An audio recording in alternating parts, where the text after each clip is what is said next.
Hey everybody, so it's been a minute since I made a video, but as part of my Pride Month shenanigans, I thought I'd make one about demisexuality because, number one, today is the day that I decided to do my makeup in the colors of the demisexual flag. Not that the flag itself is demisexual, I don't know the sexuality of the flag, but I did it in honor of the colors used on the flag that is waved in honor of demisexual people. Does that make sense? I think it does.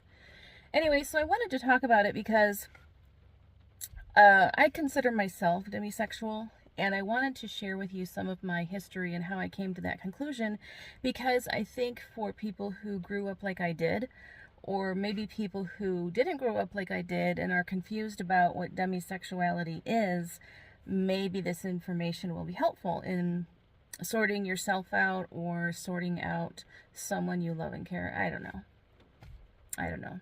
The people you love and care about don't need you sorting them, so I don't know why I said that. But anyway, so I grew up in church, as most people who pay any attention whatsoever to my ramblings knows. And part of my upbringing was purity culture. Now, in purity culture, among the other things that we were taught, one of the big things that was driven home again and again and again is that your desire for sex is going to be like insatiable, over the moon, over the top, just, going 24/7, and you would be lucky if you didn't act on those desires, because they're so powerful that they are overwhelming and they can easily control you. Okay, so that's what I was taught from the time I was young. I think the first time I got any hint of what sexuality was supposed to look like, I was only 8 or 9. So from the time I was really young, I was told that, being human means being consumed by sexual desires. So as I got older, and entered into puberty and things began changing, and I was entering into that age group where supposedly your sex drive is supposed to be like off the charts, and there's going to be almost nothing you can do about it. I put on a lot of lipstick today, so it's kind of funky. Anyway, so as I entered that age group, or that stage in my life, when I thought, oh my gosh, my sexuality is about to go out of control, what am I going to do? I was surprised to find that wasn't the case with me at all. I did not have a desire to, have a lot of sex. I didn't have a desire to have really any sex at all. And as I got older, that did not change. I remained a virgin until I was 25. And some people hear that and they're like, oh my gosh, what? 25? I did. And by the way, another thing that purity culture set up for me was this expectation that when I finally had sex, it was just going to be mind-blowing. Like, it was going to be so good, I'd want it all the time. That did not happen. But I digress. So, as I'm getting older, and I'm thinking that this is not what I was told was going to happen, like, there must be something wrong with me, because I don't have these insatiable sexual urges. I don't feel like having sex with, everyone I go out on a date with, or, just seeing some random person and thinking, yeah, I'd hit that. No, that wasn't my experience whatsoever. And I really thought there was something wrong with me. And that idea about myself carried on well into my adult life. So I was a virgin until I was 25. And then I think I felt like I had to prove to myself that I wasn't broken. Because it's not that I enjoyed sex so much, but I enjoyed the idea of, doing what I was taught inadvertently was normal, which was to have, multiple partners throughout your life. And I don't really think that's any big deal, as long as you're being careful. But the interesting thing is, growing up in purity culture, even though the goal was to, drill into my head that remaining a virgin until you're married is the only right way to do things, what it inadvertently taught me was that the normal response to having sexual desire is to sleep with a bunch of people, unless you've taken a purity pledge, in which case you might still sleep with a bunch of people, but you'd have that added dose of disappointment in yourself and God, or disappointing God and your parents and all that. So I don't think that was the intention of purity culture, but that's what happened. And I still was like, there's something wrong with me, because I'm not like, the only time I would experience any real sexual desire for a person was after I, felt a connection to them. And through my life, that has not happened often. And I found that I was, engaging in activities with people that I felt no connection to, and it didn't feel good. It didn't feel good in my soul. It didn't feel all that great in my body.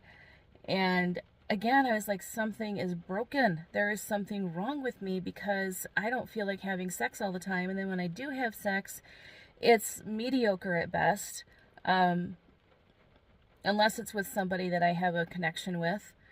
And even then, because I didn't learn a lot about that kind of stuff growing up, a huge disservice to people, by the way, to not teach people how their own bodies work and where pleasure centers are and so forth. But that is a whole other thing. I thought, oh my gosh, there's something. I'm broken. There's something wrong with me. I was told that, my sexuality was going to be this way, and instead it's this way, and it must be because there's something broken in my brain. So after I found out I was pregnant, and I left my husband, ended up divorcing him, etc., I really didn't have, a lot of people think that single moms, that we're just horny as hell all the time because we don't have anybody we're sharing our bed with on a regular basis. And, I think that sometimes people think single moms are, easy for that reason. And I was really surprised to find, after I divorced my husband and it was just me and my son, I was going to bed alone every night. I was fine with that. And as time went on and my being fine with that didn't change, again, I'm thinking something's wrong. And then I thought maybe I had been so traumatized by being in an abusive marriage where sex was used as a weapon that I had just, lost all interest. But then I remembered, no, I've kind of always been this way. I've kind of always had to muster a desire for sex. And I wasn't very, very good at mustering that desire, to be honest. And I thought, I just kept feeling like there's something broken in me. And then I heard about demisexuality. This was a few years back.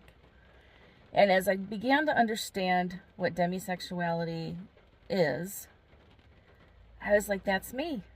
It isn't that I have no interest in sex. It isn't that I don't enjoy it.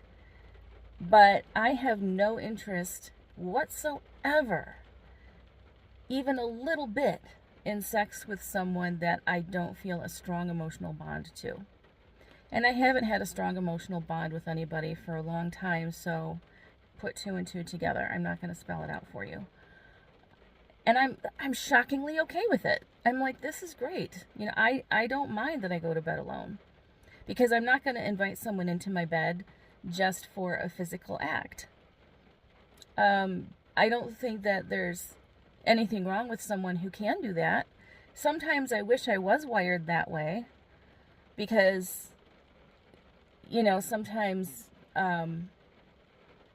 it just seems like life might be a little more interesting that way. But it's also a lot more complicated when you're wired that way. So I'm like, I don't mind that I go to bed alone. I don't mind that I haven't been, I haven't had a partner in quite some time. Um, and people are like, oh my gosh, like I haven't had sex in a month or whatever. And I'm like, really? I mean, a month is a long time to you? Really? And the thing that I'm getting at here is with demisexuality, um, I don't even care. It's like barely a blip on my radar. I don't care. And I know that for most people that seems weird, and it's different from saying I'm not going to have sex with someone until I get to know them better. Because a lot of times what that means is, yeah, I'm interested in having sex with them, but my personal standard is I don't want to do that until I get to know them better. Whereas the place I'm coming from, and the place I think a lot of demisexuals are coming from, is I have no interest, no physical desire, no emotional desire, no desire of any kind whatsoever to have sex with you at all until I feel a connection with you. So it's a little bit different than I'm just waiting to get to know them better.